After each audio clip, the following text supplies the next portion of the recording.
Hi friends, Sajjala మొలకలు ఎలా కట్టుకోవాలో చూపిస్తానండి.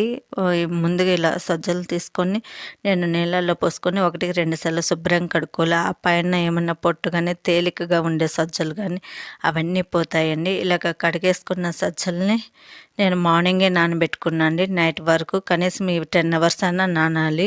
ఇలా నానబెట్టుకున్న సజ్జల్ని నైట్ నేను నీళ్ళన్నీ వంపేసండి. ఒక్క డ్రాప్ కూడా లేకుండా ఇలా ఉండాలి, లేకుంటే వాసన వస్తుందండి. మూత పెట్టేసి నెక్స్ట్ డే మార్నింగ్ చూపిస్తుండండి. చూడండి, ఫస్ట్ డే ఈ విధంగా మొలకలు వచ్చినాయండి. లైట్గా ఫస్ట్ డే మటుకు ఎక్కువ రావండి. ఇవి తినటం వల్ల బాలింతలకి చాలా బాగా పాలు పడతాయండి. అలాగే నార్మల్ స్ప్రౌట్స్ తింటే గ్యాస్ ఎక్కువ ఉంటుంది కదండి.